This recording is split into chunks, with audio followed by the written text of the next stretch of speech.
Hi hall எல்லாருக்கும் வணக்கங்க. இன்னைக்கு நம்ம டே 13ஓட வெயிட் கெயின் ஃபுட் வீடியோ தான் பார்க்க போகிறோங்க. டே 13 வெயிட் கெயின் பண்ணுறதுக்கு என்ன ஃபுட்லாம் எடுத்து பண்ணுறதை பற்றி டீட்டெயிலாக பார்க்க போகிறோங்க. இப்போ வாங்க நம்ம வீடியோக்குள்ளே போகலாம்.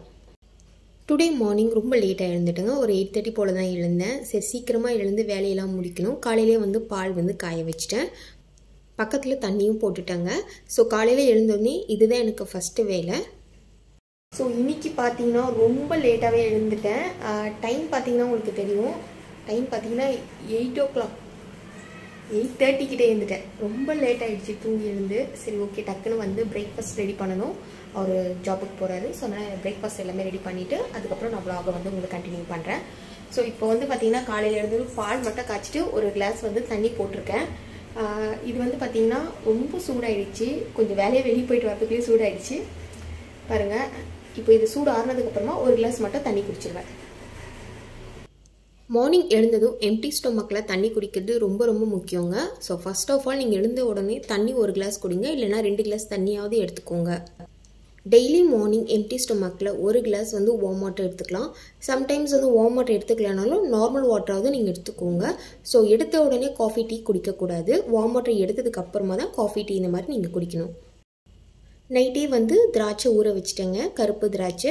இது பார்த்தீங்கன்னா ஒரு 10 திராட்சை போல் ஊற வச்சுட்டு காலையில் எழுந்த உடனே இந்த திராட்சையை அப்படியே நீங்கள் சாப்பிட்டுட்டு இதில் இருக்கக்கூடிய தண்ணியை நீங்கள் குடிச்சிடணும். ஒரு எம்டி ஸ்டொமக்கில் நட்ஸ்லாம் சாப்பிடணுன்றது கிடையாது. இந்த மாதிரி உலர்ந்த பழங்கள்லாம் சாப்பிட்லாம். இது நம்மளோட வெயிட்டை ஈஸியாக ஏற்றி கொடுக்கும். மலச்சிக்கல் பிரச்சனையை சரி செய்யும். குழந்தைங்களுக்கு மலச்சிக்கல் பிரச்சனை இருந்தாலும் இந்த திராட்சையை லைட்டாக மிக்சியில் கிரைண்ட் பண்ணி அவங்களுக்கு 1 ஸ்பூன் கொடுக்கலாம். திராட்சையில் ஏகப்பட்ட சத்துக்கள் இருக்குங்க. காலையில் இதை நீங்கள் எடுத்துக்கோங்க. இருக்கிற பாத்திரத்தை எல்லாம் காலையிலே வாஷ் பண்ணி எடுத்து வச்சுட்டேன். இப்போது ஒரு கிளாஸ் மட்டும் பால் எடுத்துக்கிறேன். பையனுக்கு ப்ரோட்டீன் பவுடர் கலந்து பால் கொடுத்துட்டேன். ஹஸ்பண்டுக்கு டீ போட்டாச்சு. எனக்கு மட்டும் பால் தனியாக எடுத்து வச்சுட்டேன். இது ஒரு 3/4 கிளாஸ் 1 கிளாஸ் அளவுக்கு காலையில் எடுத்துப்பேன். சம்டைம்ஸ் ரொம்ப தலைவலியாக இருந்தால் மட்டும் காஃபி டீ எடுத்துப்பேன். எப்போவுமே காஃபி டீ எடுத்துக்க மாட்டேன். காலையில் வீட்டுக்கிட்டே இருக்கக்கூடிய பிள்ளையார் கோயிலுக்கு போயிட்டு வந்தேன். காலையில் சமைக்கல. நானும் என் பையன் என் வீட்டுக்கார் 3 பேருமே ஹோட்டலுக்கு போயிட்டு இட்லி சாப்பிட்டோம். இட்லி இது கூட பார்த்திங்கன்னா ஒரு உளுந்த வடை அப்புறம் சாம்பார் சட்னி சாப்பிட்டுட்டு வந்துட்டோம். காலையில் சமைக்கல, பட் கொஞ்சம் எனர்ஜியாக இருக்கணும்னு சொல்லிட்டு ஆரஞ்சு பழத்தை வாங்கிட்டு வந்தேன். அது 1 கிளாஸ் ஜூஸ் போட்டு காலையில் எடுத்துக்கிட்டோம். பாப்பாக்கும் எனக்கும் ஆரஞ்சு பழம் ஜூஸ் போட்டு குடிச்சிட்டோம். கொஞ்சம் எனர்ஜியாகவே இருக்குது. எங்கள் வீட்டு பக்கத்தில் இருக்கக்கூடிய ஃபிஷ் மார்க்கெட்டுக்கு போயிட்டு மீன்லாம் வாங்கிட்டு வந்திருந்தேன். ஒரு 2-3 டேஸ்க்கு மேலே ஆயிடுச்சுங்க நான்வெஜ்லாம் சமைச்சு. அதனால் இன்றைக்கி ஃபிஷ் மார்க்கெட் போகணுன்னு சொல்லிட்டு மொத்தமாக தேவையானதெல்லாம் வாங்கிட்டு வந்துட்டேன். எறா பாருங்கள் 1 கிலோ எவ்வளோ பெரிய எறாவாக இருக்குது. ஸோ நல்லா இருந்தது. ஃபிஷ் எல்லாமே ரொம்ப ஃப்ரெஷ்ஷாகவே இருந்துச்சு. சுறா பாருங்கள், இது 1 கிலோ 270 இல்லை 280 சொல்லியிருந்தாங்க. 3 மீன் கிட்ட நின்றுச்சு. சங்கரா மீன் பார்த்தீங்கன்னா 300 rupees. எல்லாமே 1 kg தான். எங்கள் பாட்டி சொல்லுவாங்க, மீன் வாங்கும்போது எப்போவுமே மீன் தலையை ஓப்பன் பண்ணி பார்க்கணும். அதில் பார்த்தீங்கன்னா பழைய மீனாக இருந்தால் செவில் கொஞ்சம் ஒரு ப்ரௌன் கலரில் இருக்கும். புது மீனாக இருந்தால் ரெட் கலரில் இருக்கும்னு சொன்னாங்க. நான் அதே மாதிரி பார்த்து தான் வாங்கினேன். மீன் எல்லாமே நல்லா இருக்குன்னு சொன்னாங்க.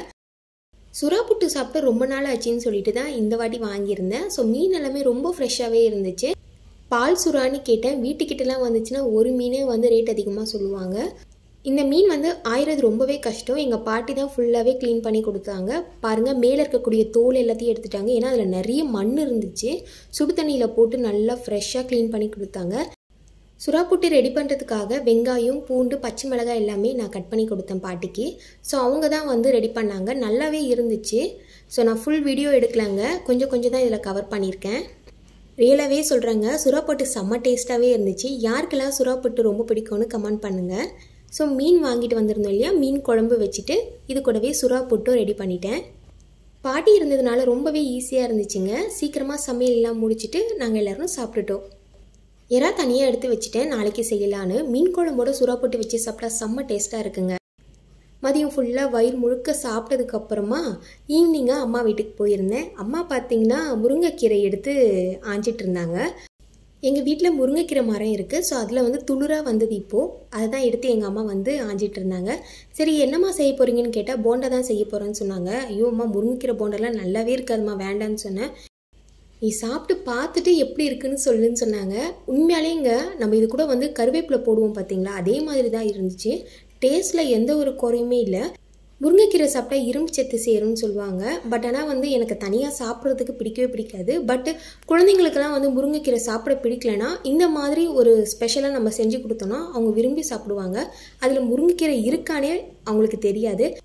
நான் பார்த்தீங்கன்னா இந்த தட்டு ஃபுல்லாக வச்சு நானே சாப்பிட்டேன். அந்தளவுக்கு டேஸ்ட்டு சூப்பராகவே இருந்துச்சு. இதில் நமக்கு கொஞ்சம் எனர்ஜி கிடைக்கும். இதில் வந்து இரும்பு சத்தே இருக்குது. கண்டிப்பாக இதை நீங்கள் ட்ரை பண்ணி பாருங்கள். ஒரு 7 மணிக்கு மேலே தான் முருங்கைக்கீரை போண்டா சாப்பிட்டதுனால பசிக்கவே இல்லைங்க. என் வீட்டுக்காரர்கிட்ட சொல்லி கசட்டா ஐஸ்கிரீம் வாங்கிட்டு வர சொல்லிட்டேன்.